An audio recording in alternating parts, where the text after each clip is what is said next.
আনন্দরত্ন একাডেমির ক্লাসে সকলকে স্বাগত জানাই এবং আজকের ক্লাসে বিষয় ভূগোল এবং আগামীতে যারা এসএলএসটিতে জিওগ্রাফি নিয়ে বসতে চলেছো তাদের জন্য গুরুত্বপূর্ণ একটি অংশ।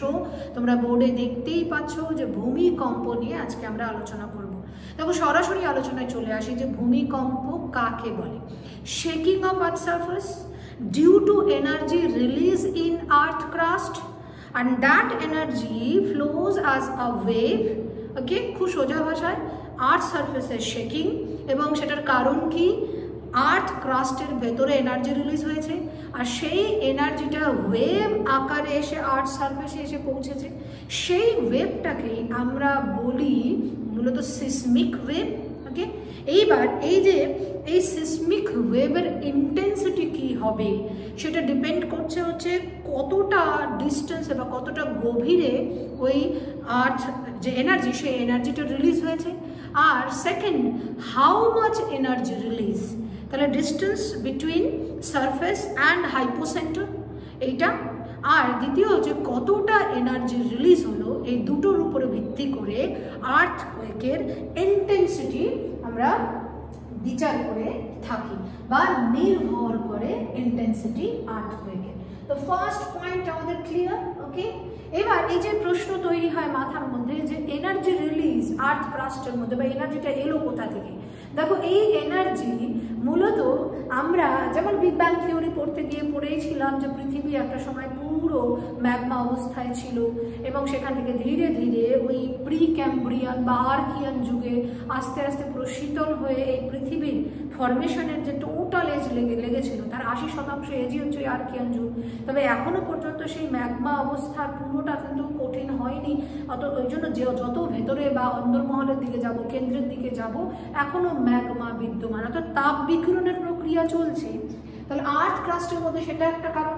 প্লেট টেকটনিক তোমরা জানো, পাত সঞ্চালন তত্ত্ব, সেই পাত সঞ্চালন একটা যে পাত, সেখানে পাতগুলি আমরা সবাই জানি যে সেই পাতগুলি নিরন্তর সঞ্চারণশীল এবং সেই সঞ্চারণশীলতার কারণে একটা এনার্জি ফরমেশন হয়, তাপ শক্তির তৈরি হয়, চাপ শক্তির সৃষ্টি হয়, চাপ এবং তাপ শক্তির সৃষ্টি হয় এবং এইটা একটা কারণ। এছাড়া মানুষ সৃষ্ট কিছু কারণ রয়েছে, তার মধ্যে এক হচ্ছে এই যে এক্সপ্লোশন বা ইরাপশন বলি আমরা। এছাড়া ল্যান্ডস্লাইড হয়, প্রাকৃতিক বা ন্যাচারাল কারণ, এবং তার সঙ্গে ভলক্যানোস।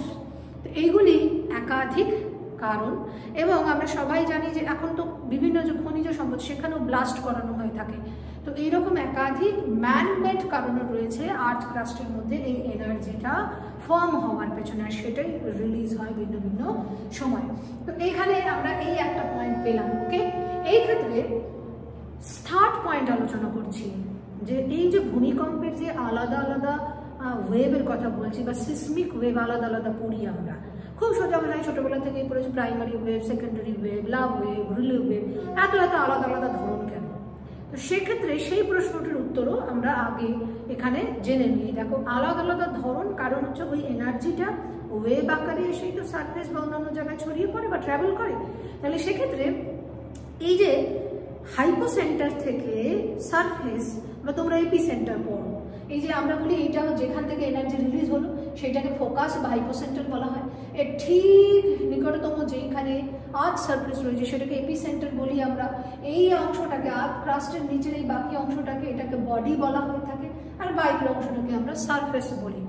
তো এখানে এই যে এই মাঝখানের মধ্যে দিয়ে যখন ট্রাভেল করছে ঠিক কতটা ডিস্টেন্স ট্রাভেল করছে, কোন কোন লেয়ারের মধ্যে দিয়ে যাচ্ছে, কোন মিডিয়ামের মধ্যে দিয়ে যাচ্ছে, আবার সেই মিডিয়ামগুলোর ডেন্সিটি ঠিক কতটা, এইগুলো সমস্ত বিষয়ের উপরে ডিপেন্ড করে বেসিক্যালি এত আলাদা আলাদা ওয়েভ হয়ে থাকে। So wave travels different layer of earth, travels different density and stiffness, এর সঙ্গে distance of surface from focus, আর স্পেশালি প্রত্যেক ধরনের ওয়েভের নিজস্ব কিছু ক্যারেক্টারিস্টিক্স রয়েছে। সাউন্ড চ্যাপ্টার পড়াতে গিয়ে তোমাদেরকে আমি বলেছিলাম যে লংগিটিউডিনাল ওয়েভ সমস্ত মাধ্যমের মধ্যে দিয়ে ট্রাভেল করতে পারে, কিন্তু ট্রান্সভার্স ওয়েভ কেবল সলিডের মধ্যে দিয়েই ট্রাভেল করতে পারে। তাহলে আলাদা আলাদা ওয়েভের আলাদা আলাদা ফিচার্স বিদ্যমান সায়েন্সের ক্লাসে আমরা ওয়েভ চ্যাপ্টারে পড়েছি। তো সেটাও একটা ফ্যাক্টর এই আলাদা আলাদা ওয়েভ ফরমেশনে। যাকে একেবারে আজকের ক্লাসে সংক্ষিপ্ত 10 থেকে 15 মিনিটের মধ্যে বেসিক ইনফরমেশনগুলি আমরা ক্লিয়ার করার চেষ্টা করব। যদি তোমাদের ভালো লাগে তাহলে কমেন্ট করবো, তাহলে পরবর্তী ক্লাস আমরা এই ভূমিকম্পের নিয়ে যে পরের পার্ট সেটা নিয়ে তোমাদের সামনে আসবো। দেখো এখান থেকেই তাহলে পরের প্রসঙ্গটা চলে আসে এই সিসমিক ওয়েভ। তাহলে সিসমিক ওয়েভ মূলত দুই ভাগের, এই যে বডির মধ্যেই রয়েছে তো বডি ওয়েভ, অর্থাৎ যে ওয়েভ এই সোর্স থেকে আলটিমেটলি বডি ওয়েভের মধ্যে যতক্ষণ পর্যন্ত সীমাবদ্ধ থাকছে সেগুলোকে বডি ওয়েভ বলছি, আর বাইরে সারফেসে এসে মিশলে পরে সেইটা আবার আমরা সারফেস ওয়েভ বলি। তাহলে বডি ওয়েভ ফার্দার দুটো ভাগে বিভক্ত, প্রাইমারি আর সেকেন্ডারি, পি ওয়েভ আর এস ওয়েভ। বাকি সারফেস ওয়েভকেই বলা হয় এল ওয়েভ বলা হয়ে থাকে। দেখো এবার এই যে প্রাইমারি ওয়েভ, এই প্রাইমারি ওয়েভকেই আমরা প্রেশার ওয়েভ বলে থাকি। আর এই primary wave actually longitudinal wave. এই প্রাইমারি ওয়েভ একেবারে সব থেকে স্পিডে যখনই এনার্জি রিলিজ হলো সবার আগে যে ওয়েভটা এসে সারফেসে ধাক্কা খাচ্ছে সেটি হচ্ছে এই প্রাইমারি ওয়েভ। আর এটার ক্যারেক্টারিস্টিক্স দেখেই আমরা লংগিটিউডিনাল ওয়েভের ক্যাটাগরিতে ফেলি, কারণ লংগিটিউডিনাল ওয়েভ যে কোনো মাধ্যমে ট্রাভেল করতে পারে। অতএব কোথায় রিলিজ হলো, তারপরে কোন কোথাও কঠিন লেয়ার, কোথাও আবার সেখানে আবার তরল কিছু আছে কিনা এগুলো ম্যাটারই করছে না, যে কোনো মাধ্যম দিয়ে ট্রাভেল করে সরাসরি এসে একদম আর্থ সারফেসে এসে ধাক্কা খেলে তখন সেটাকে আমরা বলি। ওই জন্য বলা হয় বেসিক্যালি এটা এত স্পিডে এত এর গতি থাকে, সেই গতির সাপেক্ষে এসে জাস্ট লংগিটিউডিনাল ওয়েভ আমরা বলেছি না, ব্যাক অ্যান্ড ফোর্থ জাস্ট একটা ধাক্কা দিয়ে বেরিয়ে চলে যায়। এই কারণে এই পি ওয়েভে ক্ষতি হওয়ার সম্ভাবনাও কিন্তু কম থাকে। অর্থাৎ প্রাইমারি ওয়েভকে প্রেশার ওয়েভ বলে। প্রাইমারি ওয়েভের গতি সব থেকে বেশি, যে চারটে পড়বো আমরা সব মিলিয়ে, তাহলে এর মধ্যে সব থেকে গতিবেগ বেশি এবং এটা একটা লংগিটিউডিনাল ওয়েভ, কারণ এর যে বললাম সব মাধ্যমেই ট্রাভেল করছে। এখানে আমাদের যে রিক্টার স্কেলে যেটা ধরা পড়ছে প্রথম, সেটা হচ্ছে এই প্রাইমারি ওয়েভটাই ধরা পড়ে। আর প্রাইমারি ওয়েভের যে গতি সেটা ঠিক ওই শব্দের গতির মতনই, প্রায় কিছুটা 330 মিটার পার সেকেন্ড। আর এটা আবার বলা হয় এই প্রাইমারি ওয়েভকে যদি আবার অন্য বস্তুর মধ্যে প্রেরণ করিয়ে দেখা যায় তাহলে সেক্ষেত্রে দেখা যায় ইলাস্টিসিটি যেমন গ্রানাইটের মধ্যে যেমন অনেক বেশি, গ্রানাইটের ক্ষেত্রে সেক্ষেত্রে 5500 মিটার পার সেকেন্ড।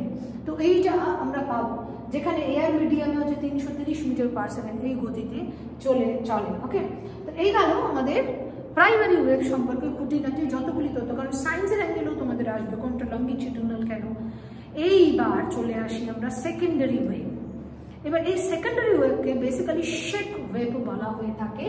আর এইটা ক্যাটাগরির দিক থেকে হচ্ছে ট্রান্সভার্স ওয়েভ। তাহলে একসঙ্গে যে এনার্জি রিলিজ হচ্ছে তারপরে একসঙ্গে বেরিয়ে আসছে না, একটা ফাটাকসে প্রথমেই চলে এলো, সেটাকেই আমরা বলি যে কোনো মাধ্যমে ট্রাভেল করতে পারে বলে সরাসরি এসে আর্থ সারফেসে আলটিমেটলি ধাক্কা খেয়েছে এবং সেটাকে প্রাইমারি ওয়েভ বলেছি। তারপরে সেকেন্ডারি ওয়েভ কেবলমাত্র সলিডেই ট্রাভেল করতে পারে। এবার এই সেকেন্ডারি ওয়েভকে আমরা ট্রান্সভার্স ওয়েভ বলি। আর এই ট্রান্সভার্স ওয়েভেরই ব্যবহার কিন্তু বেসিক্যালি ওই যে পৃথিবীর অন্দরমহলে, আমরা যে আগের ক্লাস করেছিলাম না, পৃথিবীর অন্দরমহলে যে গবেষণা বা সেই সম্পর্কে তথ্য জানার জন্য এই ট্রান্সভার্স ওয়েভ। অতএব যদি ভূকম্পীয় তরঙ্গ বলছি আমরা, তাহলে আমাদের বলতে হবে সেকেন্ডারি ওয়েভ বা এস ওয়েভকে প্রেরণ করে আমরা সেই তথ্য সংগ্রহ করেছেন ভূবিজ্ঞানীরা আমাদের। তো এই যে ইন্টেরিয়র অফ আর্থ ট্রেস করতে ব্যবহার হয়ে থাকে, কেবলমাত্র সলিডে ট্রাভেল করতে পারে, এটা ট্রান্সভার্স ওয়েভ একটা। আর রইল এটাকেই আমরা শেক ওয়েভও বলে থাকি। এইবার মূল বিষয় হচ্ছে এই যে বডি ওয়েভ, বিশেষ করে এই যে সেকেন্ডারি ওয়েভ, এই সেকেন্ডারি ওয়েভ যখন সারফেসে এসে ধাক্কা খায় তখন এর চরিত্রগত পরিবর্তন ঘটে। আর সেটাকেই আমরা এই যে এল ওয়েভ বা সারফেস ওয়েভ বলে থাকি। আর সেই সারফেস ওয়েভের আবার ক্যাটাগরি দুটো হয় এবং সেই সারফেস ওয়েভের ক্যাটাগরিতে আমরা একটা রিলে ওয়েভ পাবো, একটা লাভ ওয়েভ পাবো। দেখো এটা প্রাইমারি ওয়েভ, এই যে সেকেন্ডারি ওয়েভ আমরা পেয়েছি। সেকেন্ডারি ওয়েভে এই যে সায়েন্সে যেমন আমরা উদাহরণ দিয়েছিলাম যে আমরা পার্টিকেল মোশনটা কেমন করে হয় ট্রান্সভার্স ওয়েভের ক্ষেত্রে, 5 বন্ধু ঘাড়ে হাত দিয়ে দাঁড়িয়ে রয়েছে এবং একজন যদি দুম করে যদি বসে যায় এবং উঠে পড়ে তাহলে বাধ্য হয়ে বাকিরাও কিন্তু ব্যালেন্স মেনটেন করার জন্য উঠতে হবে, বসতে হবে। তো এখানে একটা এনার্জি কেবলমাত্র রিলিজ হয়েছিল একটা পয়েন্টে, তারপরে সেই এনার্জিটা বাকি ব্যক্তিদের সাথে এইদিকে ট্রান্সফার হয়েছে এবং সেখানে মলিকিউল, আমরা সেই মলিকিউল মোশনটা হয়েছে একেবারে 90 degree angle of the direction of the energy. তো ডিরেকশন যেই দিকে, এনার্জি যেদিকে যেই ডিরেকশনে যাত্রা করছে তারই সাপেক্ষে পার্টিকেল মোশন একদম আমরা সোজা ভাষায় আপ অ্যান্ড ডাউন বা একদম 90 ডিগ্রি অ্যাঙ্গেলে হয়েছে, বা এটাকেই বলা হয় যে particle motion is perpendicular to the direction of energy or to the direction of propagation বলা হয়ে থাকে। তো এই যে সাপেক্ষে, তাহলে সোজা ভাষায় যে particle motion up and down আর যারই সাপেক্ষে এনার্জি একটা জায়গা থেকে রিলিজ করেছে সেগুলোকে ট্রান্সভার্স বলা হয়। ওকে, আর এই যে দেখো জাস্ট ব্যাক অ্যান্ড ফোর্থ একটা ঝঞ্ঝনাহাট দেকার চালা দেয়া বেসিক্যালি, তো সেইটাই এখানে আমরা পাবো হচ্ছে প্রাইমারি ওয়েভের ক্ষেত্রে, যেটা লঙ্গিটিউডিনাল ওয়েভের বৈশিষ্ট্য হয়ে থাকে। তো এখান থেকে এবার চলে আসে আমরা বডি ওয়েভ বা বডি ওয়েভের পরে সারফেস ওয়েভ, তো এই সারফেস ওয়েভে রিলে ওয়েভ আর লাভ ওয়েভ। দেখো রিলে ওয়েভ হচ্ছে সব থেকে বেশি ধ্বংসাত্মক হয়, কারণ রিলে ওয়েভে ওই যে বললাম পার্টিকেল মোশন, সেটা up and down, back and fourth দুটোই হয়ে থাকে। ওকে, ওই জন্য তোমাদের ওই বাংলা লেখা থেকে অনুভূমিক এবং উলম্ব দুইভাবেই পার্টিকেল মোশন হয়ে থাকে এবং সেটা সব থেকে বেশি ভয়ঙ্কর ধ্বংসাত্মক হয়ে থাকে। তার থেকে তুলনামূলক এটাও ধ্বংসাত্মক লাভ ওয়েভ, সেক্ষেত্রে কেবলমাত্র ওই হরাইজন্টাল পার্টিকেল মোশনই হয়ে থাকে। ওকে, এবং সেই অনুভূমিক বাংলায় যাকে বলি, বা আমি তোমাদের বললাম যে আপ অ্যান্ড ডাউন কেবলমাত্র হয়ে থাকে, ব্যাক অ্যান্ড ফোর্থ হয় না। তো এই লাভ ওয়েভ তুলনামূলক রিলে ওয়েভের থেকে কম ধ্বংসাত্মক। তো 4 রকমের তোমরা ওয়েভ পড়লে।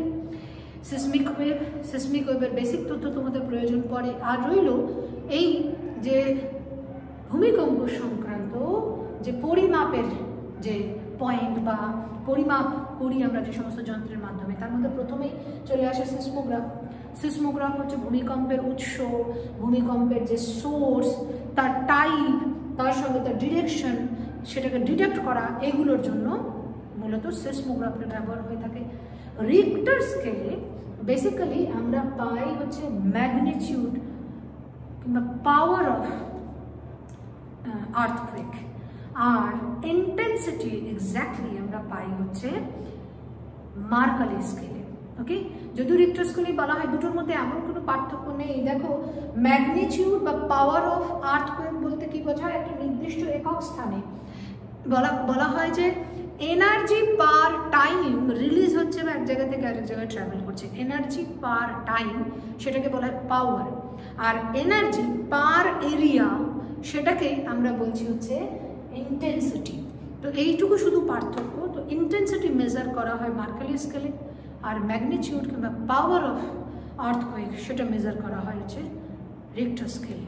তো মূলত আজকের পর্বে আমরা এইটুকু আলোচনা করছি এবং এর পরের পর্বে ভূমিকম্পের বাকি আরও কিছু পয়েন্ট রয়েছে, সেইগুলো নিয়ে আলোচনায় আসবো। আজকের ক্লাস এই পর্যন্ত। সবাই সুস্থ থেকো, ভালো থেকো, এবং জিওগ্রাফি ক্লাস যদি জয়েন করতে হয় তাহলে গ্রুপে তথ্য দেওয়া থাকবে, সেখান থেকে যোগাযোগ করো।